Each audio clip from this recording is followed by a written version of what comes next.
Today in the studio, folks, I've got a real treat for you. Kelly Roach. What's happening, Kelly? Hey. So happy to be here. Thanks for coming in. Kelly, folks, is a business strategist, mentor, coach, best-selling author.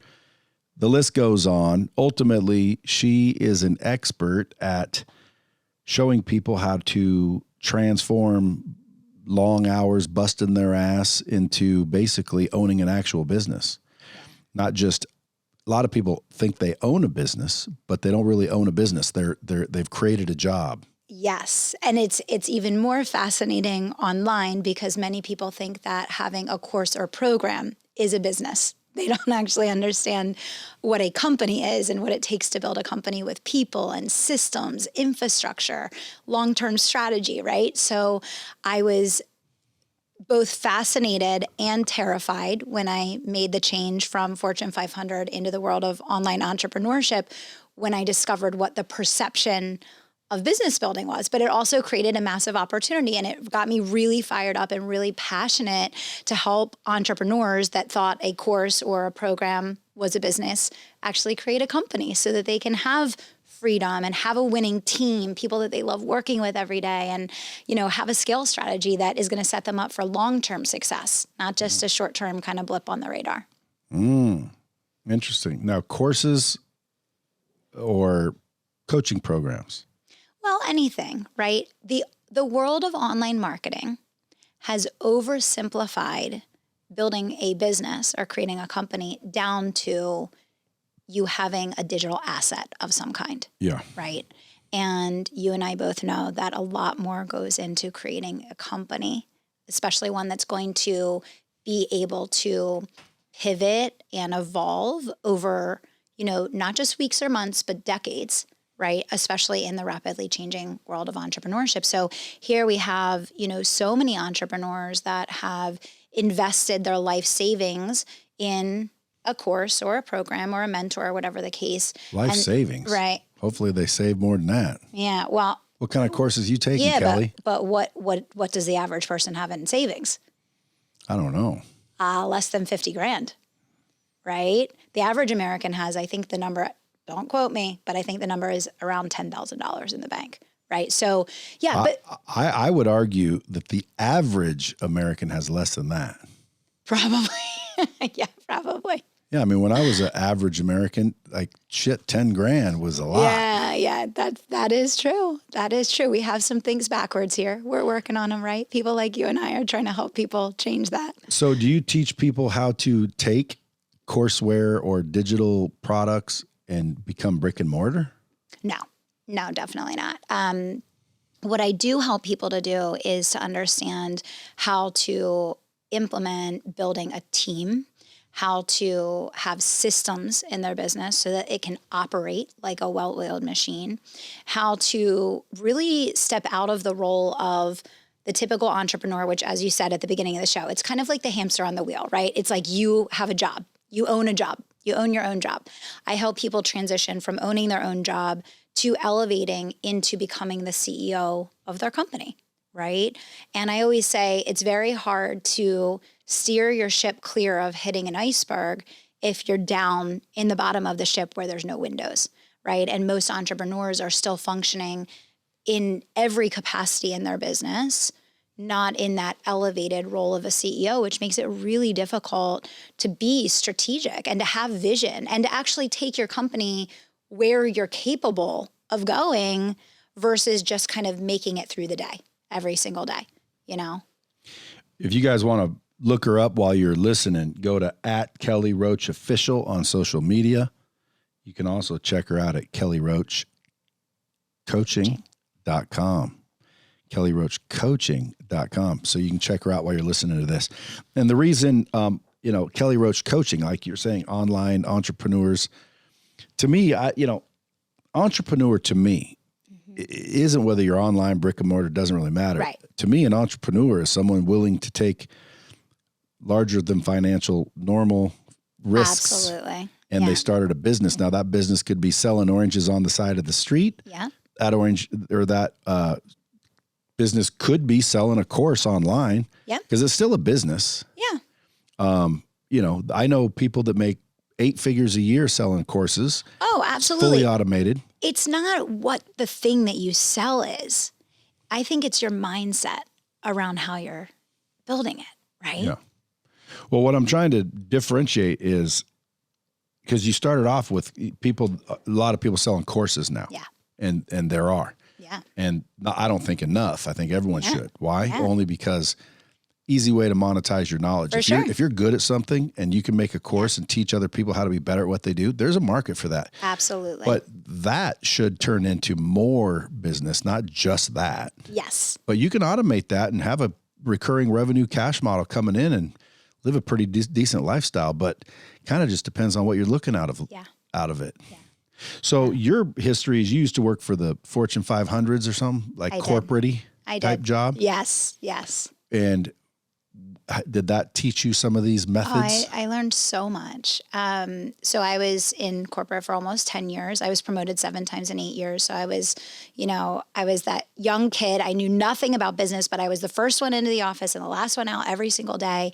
And that's where I learned about sales. And I just fell in love. Like I didn't know that I was going to end up doing sales and marketing for a living or teaching, sales and marketing for a living. But I realized that really anyone can achieve anything if they're willing to put their energy, their passion, their conviction, their hustle, behind that transfer of energy, which I think that's all that sales is, right? It's transfer of energy. It's me believing in something so much that I get you to believe in it. And now you believe in it. And so you're willing to take a risk or make an investment or, spend money on it, right? So I learned a ton in corporate. I built a team of 100 from scratch. I ended up going from managing 1 physical location to 17.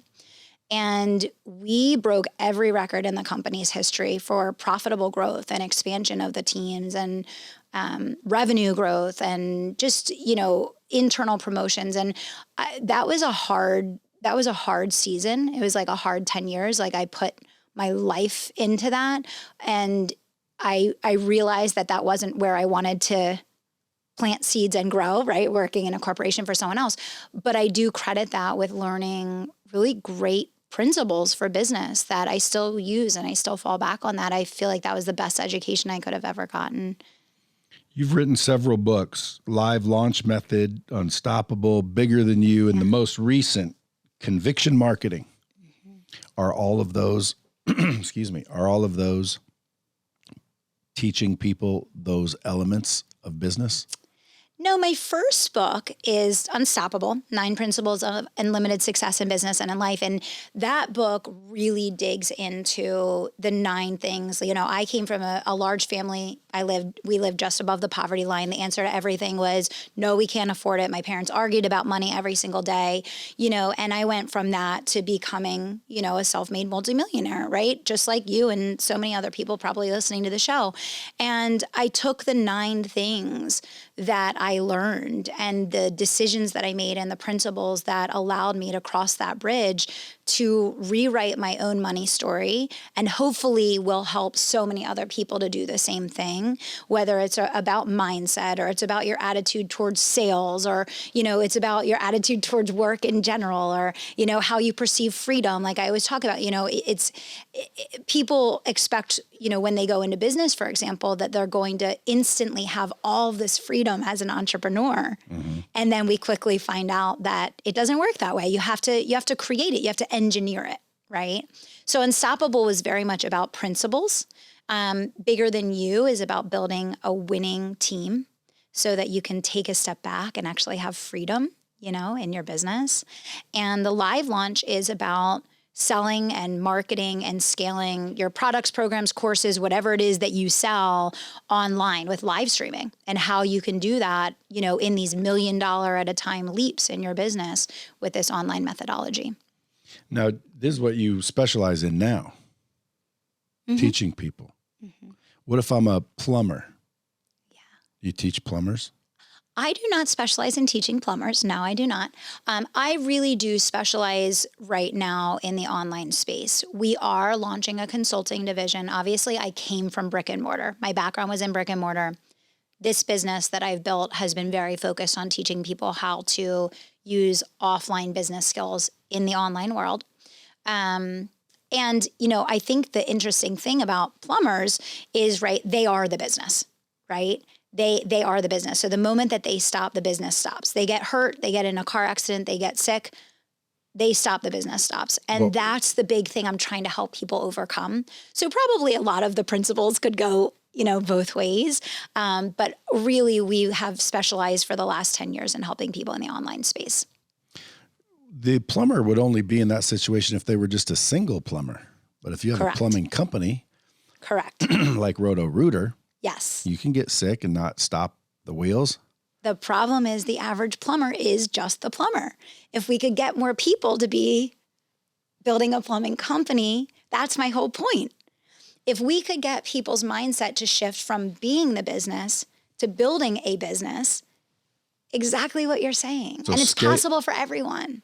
I agree. So scaling their Yes. business. Yes. So if I'm listening to this and I own a little business and I am in the business instead of working on it, what would be some of the steps I would take to number one, determine whether or not I need to do this? Yeah, absolutely. Well, I think first of all, you have to assess your current situation.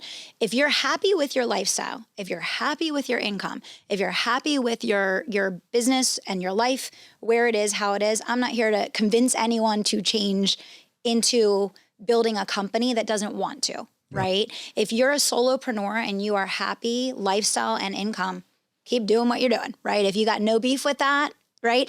If you're someone that's like, hey, I'm doing okay in this business, but yeah, I'd like to, make millions of dollars. I'd like to be able to take some vacations. I'd like to have a team that can also teach my methodology, right? And help my customers to win and all of that. I think the first step is taking a step back and assessing, what are the things that you and only you can do in this business? And what are all the things that someone else could do better, faster, smarter, probably cheaper than using your time for that? A lot of times when clients come to me, one of the first things that we do is we do an exercise to look at how much of their time is actually spent in profit-producing activities that grow the business. And for the average entrepreneur, when they come to us, it's almost zero because they're so busy running the business. They're so busy serving the clients and, managing all the moving pieces and doing the scheduling, doing all these things that they're not actually focused on the profit-producing activities that could really drive the business forward quickly. So I think a lot of it is taking a step away from the day-to-day and really assessing what needs to come off of your plate and go to someone else, and then starting to get a strategy around focusing your time and energy on the profit-producing things that are going to propel you forward, right? Do you work with people one-on-one? I used to. I do. So my clients that are in the 7 and 8 figure levels, I do from time to time do VIP days with them. I worked one-on-one for, probably the first 5 or 6 years of my business. And now I run like larger programs. When you first approach a business, is it 9 times out of 10, just the time audit to give them awareness? Is that usually what turns the light bulb on? For us, people typically find us through our online content, right? They find us through my podcast. They find us through the media appearances that I do. They find us through other podcasts that I go on, whatever the case, and they start kind of listening. And a lot of times I think that just going through and listening to that content brings the awareness already to them. Like they're coming to us because they realize, okay, I've been working in the business. I want to learn how to run a business. People come to us when they not only want the strategies for like high volume client acquisition, and we do have people that sell courses and programs, but we also have people in accounting and people that run agencies. We have lawyers, we have doctors that run brick and mortars, right? The strategies apply either way. But I think most of the time when people come to us, they have that awareness, but they're not sure how to make the change. And it is hard because when you're so in it, sometimes you do need someone from the outside in that can kind of give you the strategy, right? Yeah. If I have a course and I'm selling it and it's just a course, a video course, not necessarily coaching, what's taking all my time? That's a great question. I would love to have the answer to that question because so many course creators would be so much more successful if they were spending their time getting visible, right? What are they spending their time doing that you find? I find that a lot of entrepreneurs, and this is the problem with people. Okay, so the online space is being flooded with people that are first-time business owners, right? The vast majority of people that you come in contact with today that is starting a business, they don't have a Fortune 500 10-year career. They're figuring it out as they go. Like they decided they want to do this thing and they're out there and they're doing the work, right? They're hustling. They're, and they don't you get into the online space and you're being barraged from 1,000 directions with all the things that you need to do and you should do. So they're working on everything from, they might be working with a branding team on their brand for a year, not promoting anything, not outselling anything. They're working on the brand, or they're working with their website designer and they're doing their website for the third time, even though they have no website traffic because they have no visibility, right? And it goes on and on and on. And the list goes on of business owners taking action with good intention, with really good intention to move their business forward, but not understanding that at the top of the funnel is visibility. It's people finding out about you, right? I could have the most gorgeous website in the world, but if I'm not discoverable and no one's landing on my website, how is that website going to help me? Right? So it's helping business owners to understand that at the very top of that funnel is discoverability. You have to get visible. You have to be present. You have to be doing podcast interviews and getting out there. And whether it's on your phone from your 1-bedroom apartment doing a live stream, I don't care. You can get clients from your iPhone, but I think it's just understanding the things that actually move the needle. Does that make sense? Sure. What do you think the top 3 would be? That people spend their time on? To get visibility. Oh, to get visibility, podcasting.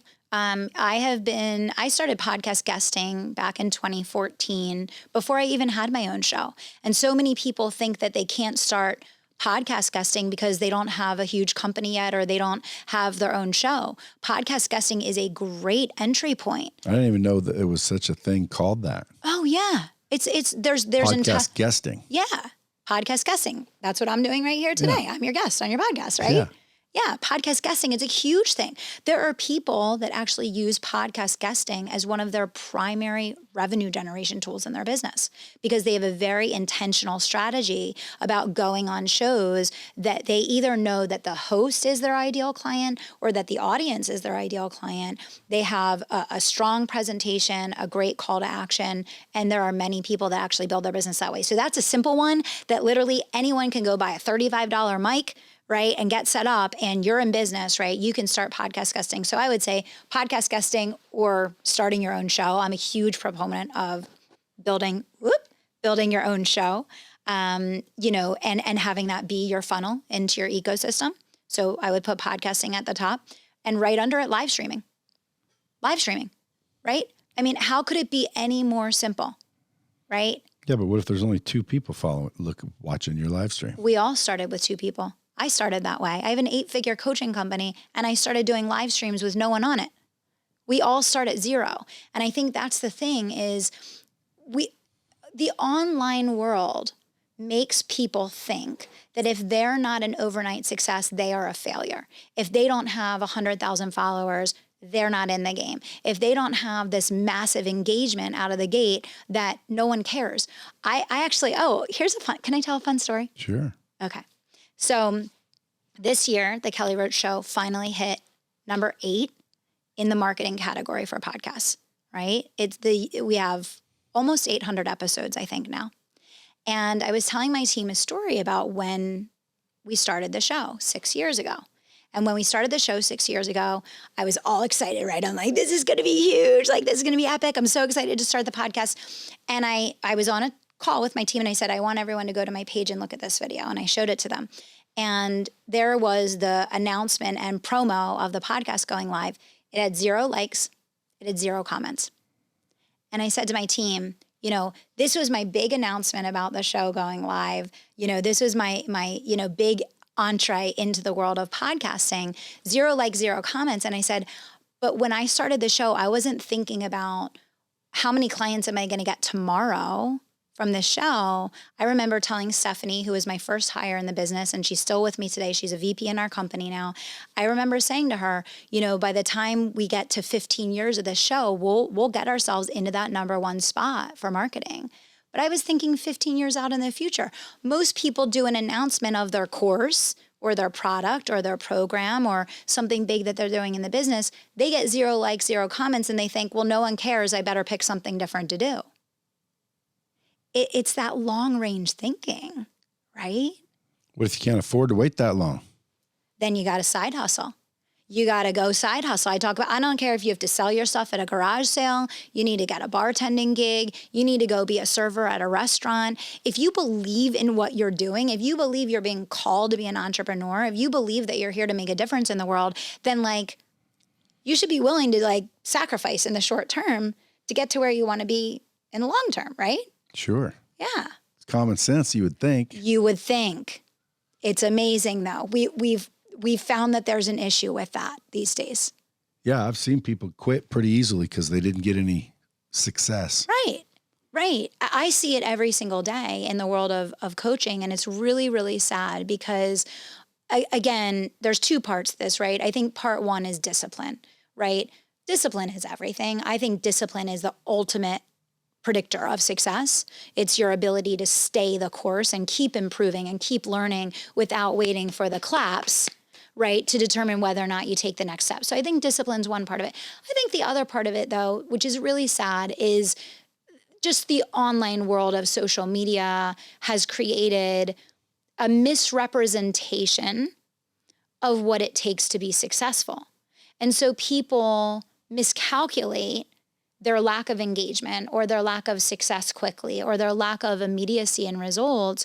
They misconstrue that for, this won't work for me. I can't be successful. Maybe I'm not called to do this. Successful, define it. Well, I think it's different for every person, right? That's for sure. But the way you're using it, I figured you'd have a definition. My definition of success is when what's in your heart and what's in your soul is in alignment with how you're living your life every day. Meaning, for me, I believe that my purpose for being here is to help people to achieve financial freedom through the world of entrepreneurship.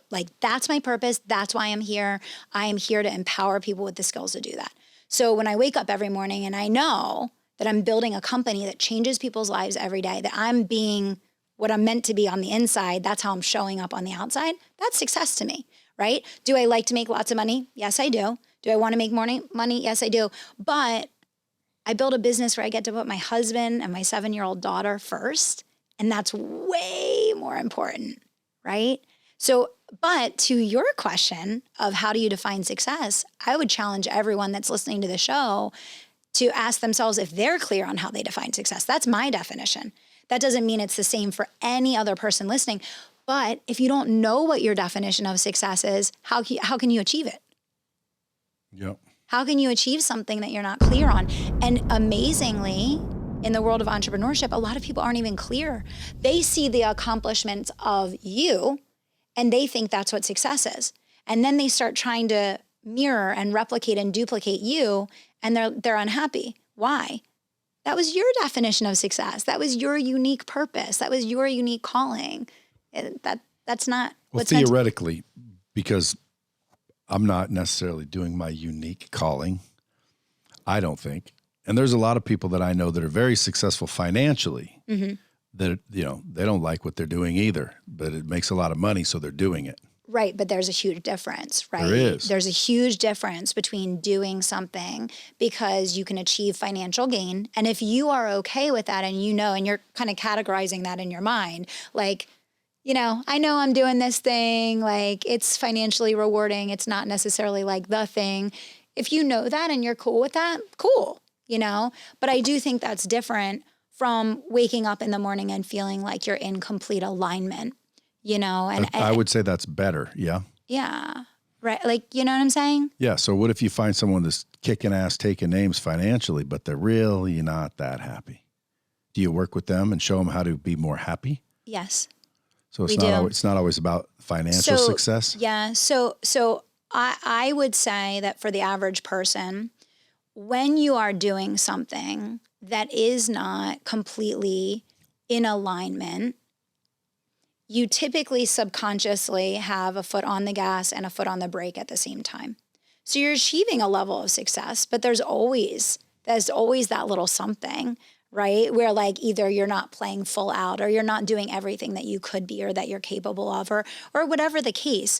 But for us, yes, we do help people pivot a lot, quite a bit. Actually, I just did a live stream about this last night for my clients. And I was talking about when they design their 2022 plan, I think the most important thing to think about is not what is going to make you the most money. It's what is the thing that is going to bring you the most peace, the most joy, the most, it's going to be most in alignment for you, because I ultimately believe that when you do that, you'll stick with it long enough, you'll play harder, you'll run faster, you'll exert more effort, and that will result in a higher financial gain. I really do believe that. I think that when you're not totally connected to what you're doing, I think it's really hard to put your whole self into it. You know what I mean? So what if someone just likes to fish? Are they supposed to create a business fishing? I don't think so, personally. I think there's a difference between doing a hobby that you really enjoy. My husband loves to fish. He's out on the beach like literally every day. He fishes every day. I would never in a million years suggest that you start a business fishing. I don't think it would go well, number one. But number two, why wouldn't it if you're his coach? Because that's not his thing, right? Like business or fishing? No, he likes to fish because it's a hobby, because it's fun, because he feels free, because he's like out in nature, right? I think sometimes people really do have a hobby that they love and they destroy it by trying to turn it into a business. Because here's the thing, and you know this, and we both know this to be true. When you take something that you love and you build a company around it, you're only ending up spending a very, very, very small fraction of your time doing that thing, right? There's hundreds of other things that you're doing in the course of a day or a week, right? Mm-hmm. You're not spending all of your time doing the thing that you love. And it's no longer doing the thing that you love anymore anyway, because now you have the pressure of monetizing it. You have the pressure of not just being in the moment doing that thing, but looking for a specific outcome from it. So I think people should be really careful with that. I think if you have a hobby that you really love that hobby, enjoy that hobby, right? You know what I'm saying? Where did you grow up? I grew up in Exton, Pennsylvania. Mm-hmm. Family still together, or divorced, or what? Like, give me an idea what your childhood was like. Yeah. So I had there's 5 kids in my family. Yeah. Where were you? I'm number 2. Okay. So my dad worked for a nonprofit organization, which basically means he pretty much worked for free.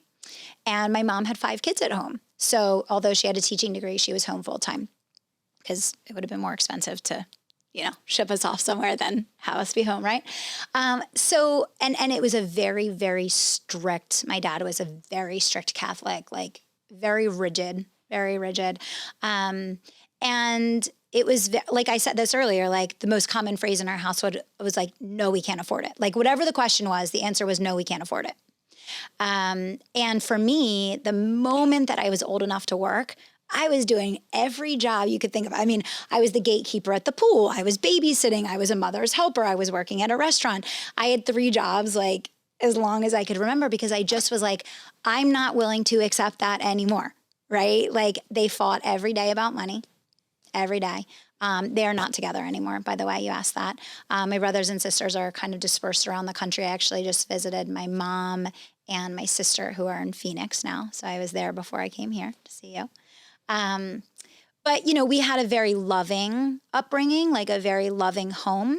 But philosophically, the mindset was very damaging. And was not productive from the standpoint of the lens through which life was viewed, if that makes sense. Sure. So, of course, as I got older, I was on this like fanatical mission to create a life where I never had to make a decision about something in my life based on whether or not I could afford it. right? And that's exactly what I've done. But I didn't want to stop there. I was like, I'm going to figure this out for myself, and then I'm going to help other people figure out the same thing. And that's why that's my mission, right? Because the really cool thing about that is something you can change.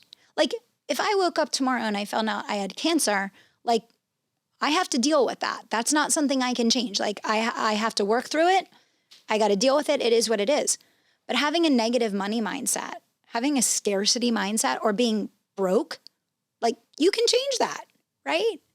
So I was like, damn it, I'm going to change this. This isn't how it's going to be for me, you know? So it started out with multiple jobs.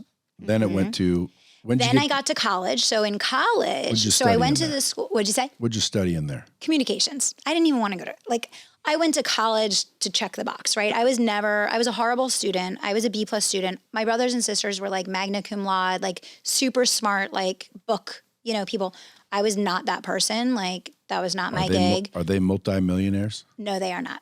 Isn't that coincidental? It's very interesting, and I know you have a story about that as well, right? You dropped out, like you were like not having that. I dropped out of high school, right? let alone college. You were not having that, but I was like, all right, I'm going to do this. I felt like it was good for the social experience, but I cared a lot more about acquiring skills and about getting ready to be in the working world than I did about going to class, which I actually didn't go to class that often. I somehow like got through, but I was an NFL cheerleader in college. I was a cocktail waitress. I was an aerobics instructor, and I served tables. And, through all of these different jobs that I did, I learned the actual communication skills that I use in my company every single day. Right. And so it was just such a great experience. Being a part of the NFL was a great experience just because the expectation is so high, and the discipline that you learn, and being on camera, and, operating at a high level. I was only 18. Did you date any players? No. Is that allowed? No. There were girls that got fired from the team that went out to the clubs with the players. I did not. I wasn't old enough anyway. I wasn't even 20. I was 18 years old when I was on the team, and then, kind of went up. But it was a cool experience, though. But strict rules, no dating players. Very strict. Yeah, because they could be a distraction, I'm sure. Yes. But that's pretty cool. What team? The Eagles. Because I was in Westchester. I was, 45 minutes outside of Philadelphia. Uh-huh. And that was back when the Eagles actually kind of had their stuff together. So it was a great time to be a cheerleader for the Eagles. But yeah, so, I got into college, and I was just like, I started cocktail waitressing, just serving drinks at the bar, right? And, I would always hear the girls complaining, I only made $50 for the night or whatever. And I was like, F that. I was like, if I'm going to be stuck here till 2 a.m, like I'm making bank, right? So I would hustle my face off, and I would walk out with $300. And back, almost 20 years ago for a night of work, that was a lot of money. But for me, it was such a life lesson. And that's why people always put down their past jobs. I hear people always putting down like, their past life or their past jobs or, their past career when they're starting in the entrepreneurial world. And I always say, like, don't put it down, because you can't get to where you're going unless you learn through where you are, right? And for me, every single one of those jobs, there was such learning that I then applied to my life and now use to teach others. You know what I mean? 8 figures is quite a decent chunk of change. You must have quite a few clients. Yes, we do. So where do you get them? Online marketing, the same thing that I teach, right? Do you teach people how to get customers? I do. That's what the whole live launch is about. So the live launch book that you mentioned earlier, and the live launch method. So I'll tell you a quick story about how that came about. So when I was starting my business, I took all the courses, and I signed up for a lot of programs and whatever, some good, some bad, like it's the same as everyone. You have good experience, bad. But anyway, I did the, probably the best known launch method that was out there and had been out there for quite a while. And I'm a really hard worker. I'm also a very tenacious person. I don't give up on things easily. So I was following this methodology, and I kept launching and launching and launching, and I was failing and failing and failing. Like I'm talking launches with $0, like legit, like full blown launch, 0 sales. That's bad news, right? That's really bad news.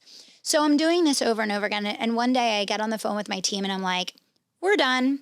We're not doing this ever again. I'm making up my own way. I can't do this anymore. And the way that we were doing is we were following the methodology that teaches like, you know, the email sequences and the slide decks and the pre-recorded videos and, you know, a lot of steps and a lot of tech and a lot of, you know, whatever. And I said, you know, we're just going to live stream and we're going to teach. And then we're going to take them through these steps. We're going to pivot into an offer and we're just going to do it. And I'm going to do it from my iPhone. Well, we go very quickly from a $10,000 launch to a $100,000 launch to $1 million launch to a multi-million-dollar launch. And I'm like, shit, man, like this really works, right? And I had never intended to get into the space of teaching launching. That was never my desire. But I was like, wow, you know, this methodology can help a lot of people that are maybe struggling with the same things that I was. And so we started teaching it, and it's, you know, it's been awesome because the last couple of years for us have been filled with clients saying, I just bought my dream home. I just retired my spouse. I just hit 7 figures for the first time. We just had our first 2 clients hit 8 figures. That's a big thing, right? Like in the world of online entrepreneurship, not in like the business world outside of the online bubble, it's not a big deal, but in the world of online entrepreneurship, it is. And both of them did that using the live launch method. What is the live launch method?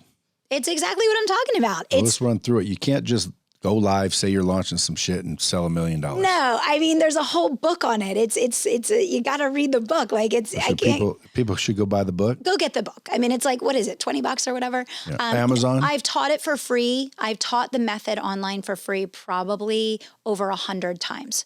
So you don't need to go buy the book. You can literally look me up online and find, live launch. Right. And then what started happening was, you know, everyone kind of like caught on to it, and a lot of people teach live launch now, but I had written the book like long before that. And we actually taught, I think 40,000 people, we taught the live launch method to. Nice. And so that's one way. You asked like, how do we get these customers? The live launch has been the biggest way, but also just taking people from content into a consultation, right? Sometimes we overcomplicate things so much. So, you know, we sell higher tier products for the most part, like, which makes it viable for our sales team to have a phone call with people because our bottom price point is 30,000, right? So, you know, just content to consultation is a great way too, right? You close more than anybody on your team? I don't do sales calls anymore. But when you did? When I did, of course, yeah. Yeah, I better, right? If I'm selling myself, I better have the best close rate on my team. Yeah, not only that, you're the most enthusiastic. Of course, yeah. But I haven't done sales calls in a while. And I don't have anything against sales, but I try to empower my team, and I have empowered my team to be able to do that. And I'm trying to be a good CEO and invest in, instead of giving the fish, teaching my team to fish, just like I do with my clients, and empowering them to be able to do it without me, you know? Does your husband work for the company? No. He just fishes? He just fishes. No, we have a 7-year-old daughter. So a big thing with us was we decided back, so we've been together almost 16. Yeah, we've been together 16 years now. And when we were dating, we decided that one of us was going to be home. And we weren't sure at the time, like we were both working. I was in my Fortune 500 job. He went to school for exercise management. He was managing gyms. And we were kind of like, we're not going to put our daughter in daycare. It was just a personal choice. We just didn't want to do it. You know, we wanted to raise our own kids together. And that was just a choice that we made. And then over the time between when we got engaged and then we got married and then we had Madison, the business just started to like explode. And it just made sense. So he actually has been home with her full time since she was born.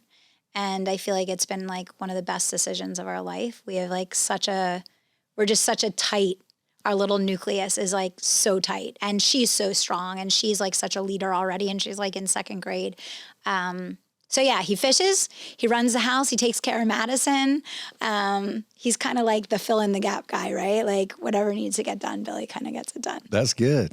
He's an amazing guy. What about the Conviction Marketing book just coming out? It's coming out soon. Conviction Marketing, yeah, it's coming out soon. It's coming out in February. And the Conviction Marketing book came about because obviously there's zero barrier to entry online. And the biggest challenge I see entrepreneurs facing is everyone and their mom says that they do the same thing that everyone else does, right? It's like, Susie Q that woke up one day, from, high school, decides she wants to be a business coach. Well, she can open an Instagram and say business coach, right? And then she can, take pictures and blah, blah, blah, whatever.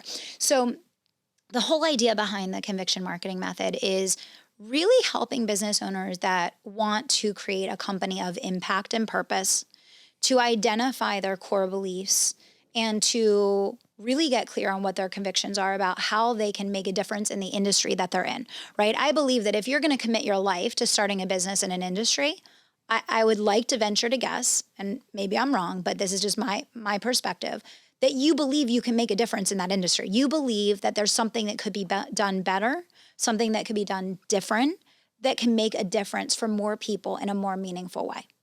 And the Conviction Marketing method is about helping people kind of opt out of a lot of what's going on online right now, where it's just this mad, I'll call it race to the bottom, right? With a whole bunch of noise and junk that people are throwing online, and really understanding how to create a methodology around the content that you create, which is your entry point to your funnel. It's where people find you. It's how people find you, whether it's YouTube videos, it's live streams, it's your podcast, it's other people's podcasts, it's the television, the speaking engagements, whatever it is.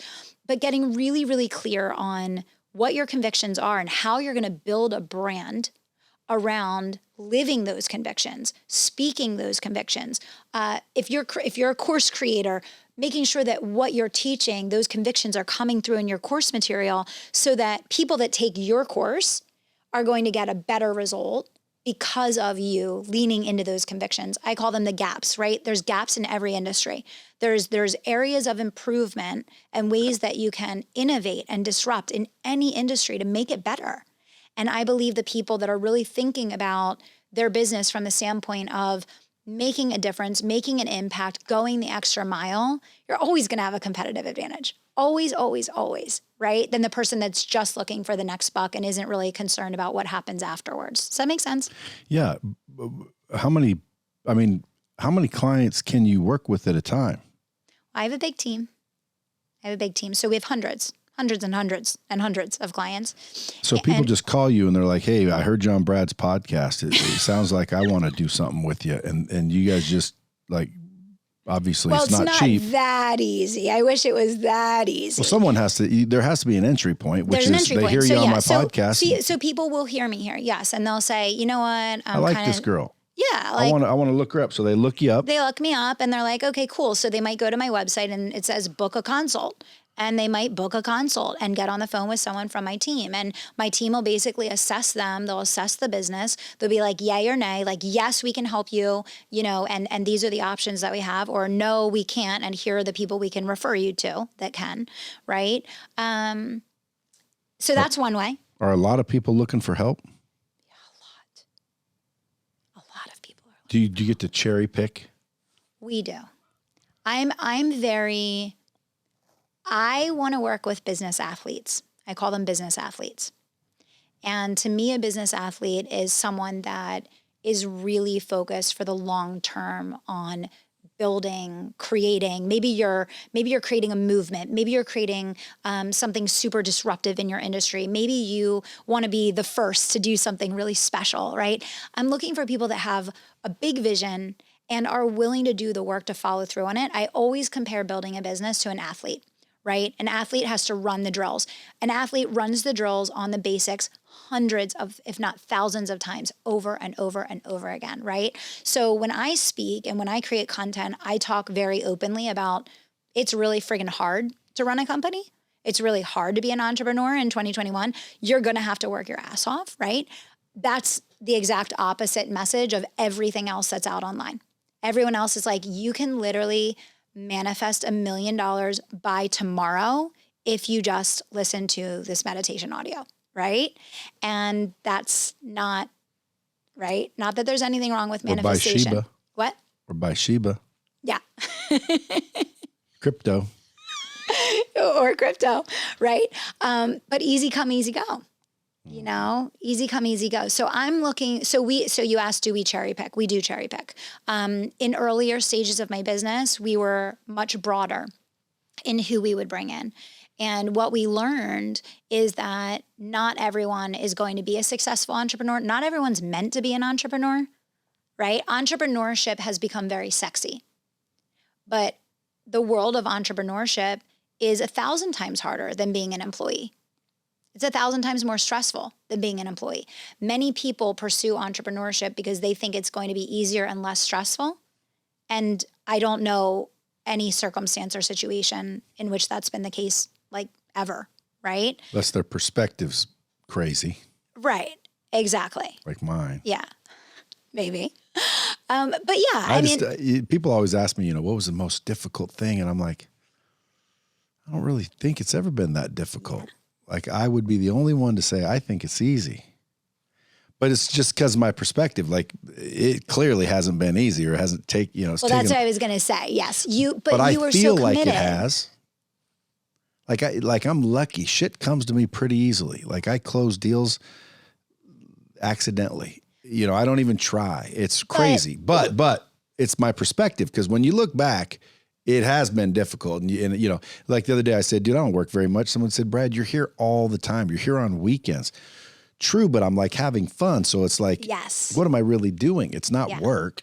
Yeah. So it's just a perspective. Don't get me wrong, folks. Yeah. I was going to say it takes some work. Yeah. But the problem is people don't understand that. Right. They think it's going to be just all be my own boss. And then they don't put the work in. And then they're broke and end up getting a job anyway. Exactly. So, even going back to this idea of conviction marketing, I think that people like you and I have a responsibility to share with the world that entrepreneurship is, to me, like the greatest gift. What it's done for my family and for my quality of life and for my relationship with my husband and who I've gotten to be to my daughter is like everything, right? Yeah. I think entrepreneurship is the greatest gift in the world. However, I sacrificed for 10 years to build the amazing company that I have today. And I was willing to play the long game to create that. Same thing with you. And I was just going to say, and then you said it, like your perspective is things come pretty easy and, this isn't really hard work at all. But if I looked at your history and I documented what it took to get to the point where you say that, there's many years of dedicated focus and discipline and hard work that got you there, right? Yes.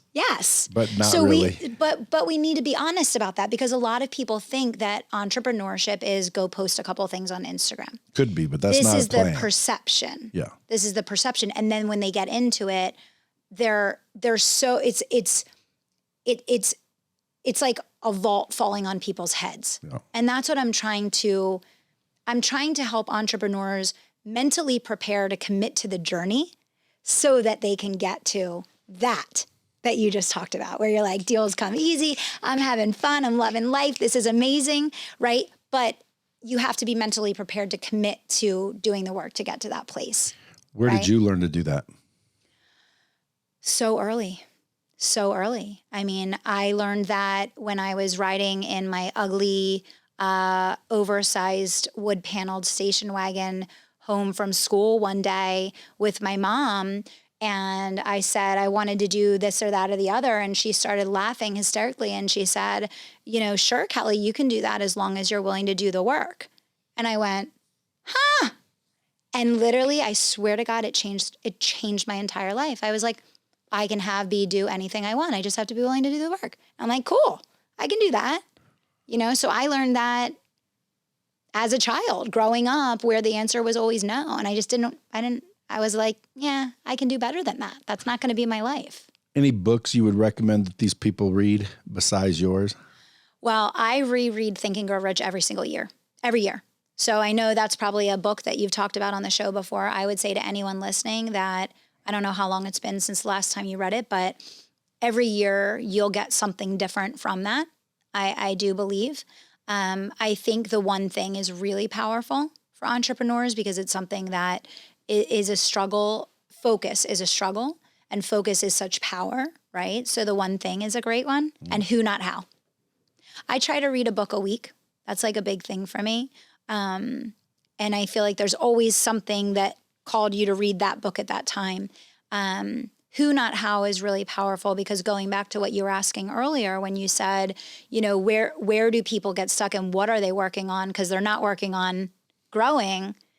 They're, instead of focusing on how, they need to focus on who. Like, who can help me implement and execute this thing, right? Versus every time they want to go further and do more, figuring out how to just keep adding more time to the calendar and adding more items to the to-do list, right? Mm-hmm. You have a person in here with you. What's she do for you? Carla is amazing. Carla is our PR manager. So she books me on television, podcast, stages, summits, TV appearances. She's looking at her watch like it's time to go. Oh, because we flew out here to see you guys and we're back to back. We're not in a rush at all. You got a big schedule. No, we actually. She's like, yes, we do. She's actually sweating. You can't see it, but she's actually sweating. And she's like, no, we're good. Everything's good. We're good. No, we already told them we're pushing it back. So I just want to put you on Front Street. No, but she's amazing. And this is what I mean, though. Like you said, like, what's the top of the funnel? And the top of the funnel is visibility, discoverability, and, you know, having someone that in your business is literally focused on getting you, the CEO, out there meeting amazing people and having great conversations and, you know, engaging. Like it's what huge. If I could get you on Joe Rogan? Would you pay for that? Yeah. She said, yeah.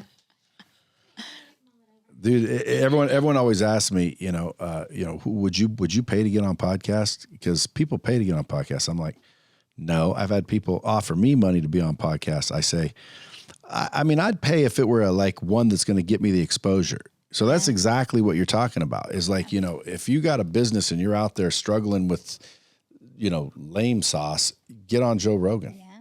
Get on Dropping Bombs. Yeah. Get on freaking The Kelly Roach Show. And by the way, your podcast is called The Kelly Roach Show? Kelly Roach Show, yeah. And that's obviously on mainly marketing topics? So it's sales, it's marketing, it's team, it's mindset around business growth, and they're 20-minute episodes. 800? You have 800? I don't know, what number are we even at that's now? huge. I don't even know. We're at almost 800 episodes. That's a lot. Like when I commit to something, I'm all freaking in. I'm doing this. I'm at 4 something. I've been doing it forever. You're killing it. Most people don't get past 10. Do you know that? No. This is what I'm talking about. This is the point of everything that I'm talking about here today. Well, I'm going to listen to it. It's probably all professional and shit. No cuss words and what have you. Because you came from the corporate world. See, I got scolded this year. So I just had a big event in Miami at the Fontainebleau. And I will admit, I do try not to curse on my podcast only because it has been labeled as whatever. Explicit. Whatever. So I try not to curse on the show. In my real life, I do curse quite a bit. I know that's not whatever, but I do. I curse. And I was on the stage at Game Changer and I was like giving my thing and I'm talking and I'm like being real and I'm cursing and some people weren't having it. But I was like, this is me. Sorry. Yeah, it's better not to, because I was raised poorly. I'll drop an F-bomb now again. See, you get warning signs in here. Yeah. And especially when I'm on a stage, like they will. I try not to. Fall out of my mouth on accident. Mm-hmm. And I always afterwards wish I didn't, but I couldn't help it. Yeah. And then I say, well, I'm just real. Well, actually, no, I'm just like, raised poorly. Yeah. Because if you don't cuss, that's smarter. Why? Well, because no one's going to be offended if you didn't. Right, but some people might be offended if you did. Yeah. So technically, I would advise people not to. So you're doing the right thing. Yeah. You're very polished, Kelly. Very polished. Thank you. Folks, I got to let her get going. Listen, at Kelly Roach Official, kellyroachcoaching.com. Go pick up her book. Her latest book's not out yet, Conviction Market. Can they pre-order it? Yes, you can go to convictionmarketing.com. Go pre-order that, but you guys can go look at Live Launch, which made her and a bunch of her clients some do-re-mi, get you some attention. Yes. And as always, share this podcast out. Go rate it. If you want to be on it, hit me in the DM. I might let you. Until next time, keep it real. Thanks for coming up. Thanks for having me. See ya. Dropping bombs with the real Bradley. Subscribe now.